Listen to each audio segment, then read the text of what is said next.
Dans cette vidéo, on va voir ensemble comment est-ce que vous pouvez mettre en place un système d'acquisition qui est prédictible, qui est efficace et qui surtout vous permet de déléguer au bout d'un moment toute la partie acquisition client. Mon objectif aujourd'hui, c'est surtout de rendre cet élément prédictible et cohérent par rapport à une activité en ligne. On parlera donc notamment de l'acquisition client via les réseaux sociaux. Il y a beaucoup d'autres systèmes d'acquisition qui peuvent exister. Aujourd'hui, ce sur quoi on va se focaliser, c'est comment est-ce que vous pouvez faire pour convertir l'attention et l'intérêt des gens vers votre offre.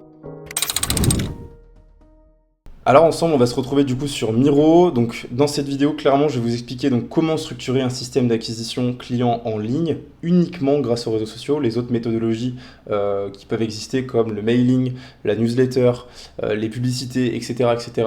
On ne les verra pas ensemble aujourd'hui. On ne verra également pas ensemble le système d'acquisition totalement inbound, c'est-à-dire totalement par la création de contenu, même si c'est un système d'acquisition client qui fonctionne. Et donc je vous fais notamment une recommandation pour aller trouver ce genre de méthodologie également. Pour vous expliquer un petit peu comment est-ce qu'on voit les choses, eh bien c'est très simple. Vous êtes aujourd'hui dans un marché.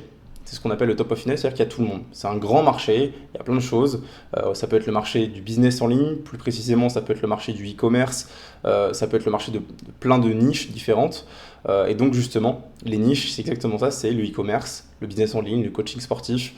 Ça c'est des niches, d'accord? Donc c'est quelque chose de plus précis que juste un modèle business ou un marché de manière générale. Et ensuite, dans cette niche-là, eh bien, vous avez votre cible client. C'est-à-dire que vous allez vous positionner dans la niche à un certain niveau, auprès d'une certaine cible. Ça, c'est notamment la création justement d'une offre que vous préparez en amont. Et le but, c'est de vendre cette offre. Et notre objectif, c'est donc de voir le système d'acquisition de clients via cette offre. Et donc, on part du top of funnel, qui est le marché général, à la niche, qui est le middle of funnel. Donc, c'est des gens qui ont des centres d'intérêt communs avec vous, voire qui peuvent devenir votre client cible. Et bottom of funnel, c'est finalement les gens très qualifiés, les gens vraiment qui ressemblent à vos clients, ou vos futurs clients. Ok, le système qu'on va voir ensemble, c'est un système d'acquisition qui est mis en place par beaucoup de gens, beaucoup de personnes qui attirent l'attention sur les réseaux sociaux. On peut retrouver Antoine Blanco qui est très connu dans le monde du business en ligne, mais aussi Alex Hormozy, Mathis Chloé qui l'utilise beaucoup, même énormément. Tristan Vincent, même s'il a beaucoup d'inbound, il utilise également ce qu'on va voir ensemble aujourd'hui. C'est un système qui est finalement très classique, très simple à mettre en place. Et qui a déjà fait ses preuves depuis des années maintenant. Ça fait maintenant presque 10 ans que ça existe. Actuellement, ta situation, c'est la suivante. Tu as globalement une grande difficulté à créer ou à développer. C'est-à-dire qu'il est possible que tu aies déjà un système d'acquisition client qui soit en place, mais tu as 1 ou 2 nouveaux clients par mois, ça ne décolle pas du tout et tu n'as pas le temps de le faire décoller. Et tu ne sais pas comment, ou tu n'as pas le temps de trouver des nouveaux clients, ces nouveaux clients que tu recherches actuellement, pour justement atteindre ce qu'on appellerait le scale. Donc finalement, faire décoller tes revenus tout en n'augmentant pas le temps que tu passes sur ton activité. Puis dernier point, c'est évidemment que tu n'as pas le système établi et du coup en fait tu testes régulièrement plein de systèmes différents. Tu as déjà peut-être fait des publicités, peut-être déjà fait des newsletters, des e-books gratuits, tu as fait plein de choses différentes et en fait tu as dû tout tester parce que ça marchait par pic, mais finalement rien de prédictible, rien de cohérent et surtout rien de structuré, de systémisé. Mon but aujourd'hui, c'est justement de t'aider à mettre ça en place et que ça reste et surtout que ce soit prédictible, tout simplement. Alors grâce à ce système qu'on va voir ensemble, ta situation ce sera la suivante à la fin de cette vidéo. Dès la fin de cette vidéo, le but c'est que ce soit ultra applicable. En gros, tu te diras, j'ai un système d'acquisition qui est cohérent, qui est prédictif, ça me permet en fait de savoir comment et combien de nouveaux clients je vais pouvoir acquérir chaque mois. Mon système, il aura une forme de scalabilité parce qu'il y aura la possibilité de le déléguer, de déléguer les différentes tâches qui sont présentes dedans, avec des dépenses qui seront liées à la performance, c'est-à-dire que le but ce sera de déléguer à des gens qui ne seront payés que s'ils performent, que si tu gagnes toi-même de l'argent. Dernier point, c'est également que du coup tu pourras dire que j'ai mis en place un panel d'applications pertinentes, parce qu'on va également le voir ensemble dans cette vidéo, tout ce que tu peux utiliser comme outils d'application pour les implémenter dans le système, et ça te permettra en fait d'aller beaucoup plus vite et de simplifier surtout le système. Concrètement, on va voir du coup le système d'abord d'un point de vue système très large. Le but c'est pas de faire une longue vidéo, le but c'est que ce soit ultra applicable, donc dans 10 minutes c'est terminé. Okay. On est sur un écosystème d'acquisition client qui est vraiment minimal viable. On part du coup du marché. On l'a vu, marché, niche, avatar cible, d'accord, donc top of funnel, middle of funnel, bottom of funnel. On part du marché pour aller chercher un certain canal. Donc en gros ce marché-là va consommer certains canaux d'acquisition que tout le monde connaît. Ces canaux d'acquisition, c'est LinkedIn, YouTube Shorts, TikTok, Insta. Sur du long form, donc on verra notamment l'utilité des long formes. On a notamment YouTube, long form, qui est hyper intéressant, mais sachez aussi que vous pouvez mettre des vidéos très longues. J'ai notamment ma vidéo de présentation que j'ai mis sur LinkedIn d'ailleurs. Vous pouvez me rejoindre sur LinkedIn si vous le souhaitez. J'ai notamment la vidéo de présentation de notre agence sur LinkedIn. Elle fait à peu près 8 minutes et elle est postée comme un post normal. C'est un post qui a très bien marché. Donc vous pouvez également mettre du long form sur LinkedIn. Et puis des hybrides form, c'est-à-dire que vous pouvez également mettre des posts standards juste avec une image. Et sachez que vous pouvez le faire autant sur YouTube que sur LinkedIn que sur Insta. Insta, c'est assez connu pour ça, ça partait de là à la base. Ils ont ajouté les vidéos après. Mais vous pouvez aussi faire la même chose, évidemment sur LinkedIn, mais aussi sur YouTube, ce qui vous permet aussi de dupliquer en fait sans forcément plus de coûts en termes de temps. C'est assez intéressant. Bref, ça c'est vos canaux d'acquisition, d'accord? C'est des canaux sur lesquels vous allez pouvoir à la fois attirer l'attention via cette création de contenu qu'on ne verra pas aujourd'hui, mais vous allez pouvoir aussi convertir cette attention et convertir les gens qui sont présents dessus, qui vous suivent ou qui vous connaissent plus ou moins, en leads, donc en prospects en fait, via ce qu'on va voir ensemble. Une fois que ça c'est fait, vous allez connecter. En fait, vous allez capter l'attention d'une manière ou d'une autre, soit de manière frontale, en allant contacter les gens, c'est notamment ce qu'on verra, soit de manière indirecte, par vos contenus, c'est-à-dire que les gens tombent sur vos contenus et connectent de cette manière-là. Ils vont ensuite vous suivre, liker vos posts, les commenter. Ok. Une fois que vous avez fait cette connexion, on arrive sur le stade de la confiance, c'est-à-dire que via vos contenus ou via vos discussions, de la même manière, vous gagnez la confiance des gens. Comment est-ce que vous la gagnez? Vous la gagnez grâce à votre authenticité, à un aspect très humain. Si c'est vos discussions, par exemple, faire du vocal, personnaliser vos discussions, par exemple, c'est hyper intéressant pour augmenter cette confiance-là. Si on est sur la création de contenu, c'est évidemment faire des contenus authentiques, partager des stories au quotidien, faire des formats vlogs sur YouTube, ce genre de choses. D'ailleurs, vous pouvez retrouver différents vlogs de mon côté pour voir un petit peu aussi mon évolution de mon côté. Ensuite, légitimité, avec des contenus qui sont plus longs. Ce que vous êtes en train de consommer, c'est typiquement un contenu de profondeur et d'autorité. L'objectif, c'est que, au-delà d'attirer l'attention, au-delà de connecter, au-delà de gagner de la confiance, vous gagnez aussi en autorité, en partageant énormément de valeur. Alors, c'est quelque chose qu'on entend tout le temps, mais le but de partager de la valeur, c'est surtout de gagner en légitimité et en autorité sur votre marché et notamment auprès de votre avatar cible. Le but, c'est que là, cette vidéo, peut-être qu'elle va être regardée par 100 ou 200 personnes, mais que dans ces 100 ou 200 personnes, peut-être que toi qui m'écoutes, tu te dis que ça devient de plus en plus intéressant ce que je suis en train de te raconter et que potentiellement, c'est le genre de choses que tu n'avais jamais mis en place, que tu n'avais jamais extériorisé ou formulé, et finalement c'est hyper intelligent, hyper intéressant, et du coup tu vas aller au bout de cette vidéo, et du coup potentiellement, ce que je propose et mon activité pourra t'intéresser, on en discutera. L'objectif c'est que toi de ton côté tu fasses exactement la même chose et que tu mettes en place ce genre de contenu. Et une fois que tu as créé des contenus de profondeur d'autorité qui sont notamment sur YouTube ou sur LinkedIn, puisque c'est là qu'on apporte le plus de valeur, je trouve personnellement, ensuite on a un intérêt qui est suscité. Moi, mon objectif à travers ce genre de vidéos, ou les prochaines, ou celles d'avant, c'est exactement de faire ça. Ou dans mes contenus LinkedIn, c'est la même chose. Et tu dois viser vraiment la même chose, c'est générer un intérêt. C'est-à-dire qu'une fois que tu as apporté de la valeur, ah mais tiens, il propose un truc, qu'est-ce que c'est ce truc-là? Et là, on crée quelque chose qui est qu'on a transformé ce marché puis en niche, c'est-à-dire qu'on a fait une espèce d'entonnoir vers nos contenus, et dans les contenus de profondeur, on n'a que des gens qui sont vraiment intéressés et qui peuvent devenir ce qu'on appelle des leads, donc des prospects. Et ensuite, on a le système de conversion pour transformer ces leads en clients. Et nous, on en est là, d'accord? Tout ce qui s'est passé avant, on le verra dans d'autres vidéos très probablement et également dans les recommandations que je vous ferai. Nous, notre objectif, c'est de montrer des gens qui ont montré un intérêt, de les convertir en clients. Comment est-ce qu'on fait ça? Ok. Le système général, il est là, d'accord? Vous voyez, c'est tout ce qu'il y a ici, là, au milieu. C'est le système général. Alors, on va commencer du début. Système d'acquisition. On a deux types d'acquisition. On a l'outbound, c'est-à-dire qu'on va vers les gens.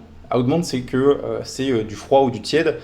Globalement, c'est ce qu'on appelle le setting dans le monde du business en ligne. C'est on envoie des messages aux gens pour voir s'ils sont intéressés ou pas. On ne les connaît pas, ils ne nous connaissent pas. Ou ils nous connaissent parce qu'ils ont liké un de nos posts et du coup, on les contacte. C'est nous qui faisons ce premier pas. C'est ça que ça veut dire l'outbound. Inbound, c'est l'inverse, c'est-à-dire que les gens viennent vers nous. Okay, et donc là, ici, je ne vais pas forcément l'expliquer plus longuement, mais globalement, c'est via nos contenus courts, on va créer de l'attention, de l'authenticité, de la profondeur, de l'autorité, et on va les transformer en lead, et derrière, ils iront chercher soit un rendez-vous, soit ils achèteront directement votre prestation. Si jamais c'est un sujet qui vous intéresse, de savoir comment générer ces éléments-là, comment créer finalement une marque personnelle, parce qu'en général, c'est ce que vous vendez. Hein. Si vous êtes coach, formateur, c'est exactement ce qui va vous servir. Si jamais c'est quelque chose qui peut vous être utile, je vous recommande cette chaîne, qui est la chaîne de Charles, de Create by Charlie, qui est mon associé, qui fait des contenus ultra pertinents et full valeur, justement sur le développement de votre personal branding. notamment voilà, la stratégie des plus grands, attirer des clients en automatique via vos contenus et construire justement un écosystème d'acquisition inbound. Si jamais ça vous intéresse, je vous mettrai le lien vers sa chaîne en description. Nous, on est parti du coup sur le système d'acquisition outbound. Alors, il y a deux types de trafic. Le trafic très froid, voilà, c'est le trafic en fait où vous allez voir des inconnus et vous les amenez directement à acheter vos services. C'est la méthode d'acquisition la plus finalement la plus pénible entre guillemets parce que les gens sont très réfractaires à ce genre d'acquisition. On va les voir, il faut créer cette confiance par le message, faut apporter de la valeur par message. C'est assez compliqué dans un premier temps, mais une fois qu'on s'y habitue, ça permet aussi de faire un gros volume, beaucoup plus que quand on crée du contenu. En tout cas au début, je trouve que ça marche très bien au début et au bout d'un moment on n'en a plus besoin. Pour ce qui est de l'autre trafic, on le verra après. Donc vous pouvez passer par deux types de plateformes principales que sont Instagram et LinkedIn. Pourquoi faire un choix entre les deux? Alors vous pouvez prendre les deux, notamment si vous êtes en B2B, c'est hyper intéressant d'avoir les deux en même temps. Ça prend du temps et ce sera à déléguer, on verra ça après. Mais globalement, moi ce que je vous recommande c'est d'en choisir une. Si vous êtes en B2C, c'est-à-dire que votre cible c'est monsieur et madame tout le monde, même si vous ciblez évidemment, ce n'est pas quelqu'un qui a lui-même une activité et vous n'êtes pas en train de lui proposer un service pour améliorer son activité. Par exemple, typiquement, vous êtes coach sportif et vous cherchez à remettre en forme des gens, vous êtes en B2C. Si jamais vous faites du B2B, c'est-à-dire que vous avez une activité qui aide les gens qui ont eux-mêmes une activité, je vous recommande LinkedIn, c'est incroyable, mais vous pouvez aussi passer par Insta parce qu'ils sont évidemment présents, je le suis, tout le monde l'est. Donc voilà, passer par les deux, c'est hyper intéressant et c'est notamment l'avantage du B2B, c'est que c'est hyper facile de trouver vos prospects, beaucoup moins de les convertir, mais pour le coup, il y a vraiment un intérêt à faire les deux. Bref, c'est les deux meilleures plateformes, vous pourriez aussi prospecter sur TikTok, sauf que je ne suis absolument pas expert sur ce sujet-là, sur la prospection de TikTok, donc je reste sur ce que je sais faire. Moi, ce que je vous recommande, c'est d'avoir une trame par plateforme, parce que forcément, votre cible et la manière dont vous allez aborder les gens n'est pas la même en fonction de la plateforme. Vous pouvez utiliser Notion pour créer ce qu'on appelle des SOP. On verra ça dans une prochaine vidéo. Si jamais ça vous intéresse, abonnez-vous dès maintenant, comme ça vous aurez la notif quand la vidéo sort, sur notamment voilà, comment est-ce que vous allez pouvoir créer toute la base qui vous permet de structurer cette acquisition par les messages. Et donc, en fait, l'objectif, c'est de mener à une réservation d'appel. De même, il y aura bientôt une vidéo sur le sujet, je vous en parle après. Le but, c'est de mener à de la réservation d'appel ou à de l'achat, si jamais vous ne passez pas par des appels de vente, à de l'achat en direct de votre prestation, si vous avez un site web par exemple. Ensuite, on est sur de la prospection tiède. Qu'est-ce que ça veut dire? Prospection tiède, c'est que les gens ont montré un intérêt auprès de vous sans pour autant vous demander vos services. D'accord? C'est vraiment ça la différence, c'est-à-dire que, par exemple, prospection tiède, c'est quelqu'un qui a réagi à un de vos stickers en story. C'est quelqu'un qui a liké une de vos stories ou un de vos posts. C'est quelqu'un qui a commenté, qui a demandé une ressource gratuite par exemple. Votre objectif, dès que la personne a commenté, liké, s'est abonné, c'est de contacter cette personne, prendre contact avec elle, connecter. Une fois que ça vous l'avez fait, donc vous passez par les mêmes plateformes, parce que vous ne pouvez pas envoyer un message sur YouTube, d'accord? Vous ne pouvez pas le faire. Sur TikTok, vous pouvez le faire, mais je trouve ça moins pratique et je trouve que c'est beaucoup plus intéressant de passer par Insta ou LinkedIn et que par TikTok, vous faites vraiment que de l'inbound. C'est-à-dire que les gens font de l'automatique parce que c'est une plateforme qui est ultra virale et surtout, c'est du top of funnel très fort. Donc en fait, c'est plutôt les gens réservent en automatique et vous préqualifiez après. Bref. Donc pareil, une trame qui est différente par rapport au froid, forcément, puisque du coup, le premier message, ça va ressembler à Hello, j'ai vu que tu t'étais abonné, que tu avais liké, que tu avais commenté, qu'est-ce qui t'intéresse sur mon compte, j'ai regardé ton profil, hyper intéressant, etc. Voilà, c'est plutôt ça, à chaque fois personnalisé, toujours hyper important. Ça aide énormément, notamment à la confiance et justement à aller chercher plus de personnalisation et plus d'aspect humain. Finalement, ça fait beaucoup moins robot. Et donc, votre objectif dans les trois cas, c'est que les gens réservent des appels ou prennent votre service, ou en tout cas fassent la demande. Une fois que ça c'est fait, ok, donc là on est passé sur la première phase, ok, on est sur la préqualification des appels. Pareil, c'est quelque chose qu'on verra dans une prochaine vidéo, je vous en parle juste après. Préqualifier, ça veut dire quoi? Ça veut dire, est-ce que cette personne, c'est le bon timing pour elle? Est-ce qu'elle a le budget? Est-ce qu'elle est vraiment intéressée ou est-ce qu'elle est juste curieuse? Votre objectif, c'est de ne pas perdre du temps. Si jamais vous avez un rendez-vous de vente et que vous êtes là à prendre 45 minutes pour quelqu'un qui est juste là, ah sympa, on a networké, vous n'avez pas le temps de ça. Si vous voulez networker, vous envoyez un message pour dire que vous networkez. Donc, l'objectif pendant cet appel de préqualification qui dure juste 5 minutes, c'est juste de dire, est-ce que toi, tu es intéressé par mon service ou pas? Clairement. Si tu es intéressé, on en discute ensemble, je vois si ça colle avec tes besoins. Et à ce moment-là, voilà. Mais si vous arrivez en appel avec quelqu'un qui n'est même pas convaincu que ça peut l'aider, et que les questions, ça va être le budget, est-ce que ça va coller avec vraiment ses besoins, etc.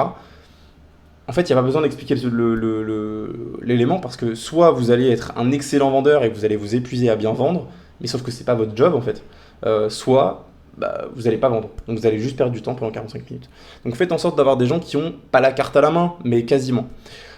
Donc le but de la préqualification, clairement, c'est de vous gagner du temps, hein. Ensuite, vous validez ou non le call, s'il est disqualifié, tant pis. Et ensuite, vous avez votre appel de vente. L'objectif, c'est de vendre et on verra les systèmes auxiliaires notamment pour si jamais il n'y a pas de vente, parce que vous n'abandonnez pas un prospect dans la nature comme ça.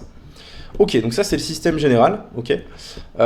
Et ensuite on va voir un petit peu les systèmes auxiliaires. Donc les systèmes auxiliaires, qu'est-ce que c'est? C'est ce qui appuie ce système-là, et notamment les applications. Je vous ai mis à chaque fois les applications qui vous servaient, d'accord? Donc là pour le coup c'est Insta, LinkedIn, là c'est Google Agenda, et puis après ça c'est Google Meet. Vous pouvez passer par Zoom aussi, mais je trouve que Google Meet est vraiment intéressant, on verra pourquoi. Ok. Premier système auxiliaire, c'est de déléguer. Toute cette partie-là, notamment les messages, c'est un enfer. Je vous le dis clairement, je l'ai vécu pendant des mois. Envoyer 80 messages par jour, vous vous épuisez, vous crevez. Donc vraiment, essayez le plus vite possible de déléguer ça. Vous pouvez soit le déléguer directement à un setter, et il y en a énormément sur le marché. Franchement, vous allez sur Instagram, vous tapez setter, vous trouvez direct, ou même setting, vous trouvez une liste de, je sais pas, 40, 50, 60 profils de gens qui font du setting closing. Et c'est des gens qui ne seront payés qu'à la perf ou quasiment, qui auront peut-être un fixe de 200 ou 300 euros par mois. Si ça vous amène un client, c'est rentabilisé, clairement. Donc vous mettez en place un setter, vous l'onboardez sur Notion, ça veut dire quoi ce terme un peu technique? C'est globalement en fait vous le faites rentrer sur un document où vous lui expliquez votre trame de message, votre mindset, les règles à respecter, potentiellement un fichier de tracking des performances de ce setter, etc. Vous faites des bilans avec lui régulièrement. Tous les jours, le mieux c'est d'avoir un appel avec lui, un appel vocal. Vous le prenez en appel, comment ça s'est passé hier, quelles sont les difficultés que tu as rencontrées, etc. Vraiment c'est du management pour le coup. Et un appel de fin de semaine pour voir un petit peu les performances qui ont été atteintes, ce qui a amélioré, etc. Et vous pouvez également le gérer via Slack ou via WhatsApp, comme vous préférez. Je vous recommande de vraiment séparer. Je pense que WhatsApp, c'est vraiment mieux pour votre gestion client et Slack pour votre gestion plutôt employé ou prestataire. Donc ça, c'est le premier point. Si jamais vous avez besoin de déléguer, vous ne savez pas comment le faire, vous n'avez aucune idée, je vous recommande également, vous aurez le lien en bio, vous pouvez prendre un appel avec nous.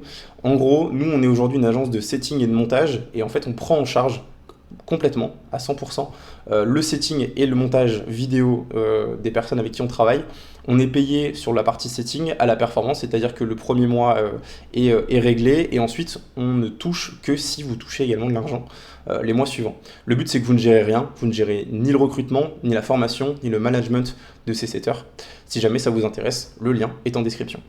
Ensuite, pour ce qui est du reste, vous pouvez également étiqueter en fait vos conversations, d'accord? Vous ajoutez des étiquettes sur vos prospects. Vous vous mettez en place un programme en fait d'entraînement par exemple. Typiquement, vous avez des prospects qui sont plus ou moins intéressés, vous mettez prospect, vous mettez commandé, vous mettez expédié, etc. L'objectif, c'est juste que vous puissiez en fait trier vos conversations. De la même manière, sur LinkedIn, je vous montrerai également, vous pouvez mettre en marqué vos conversations.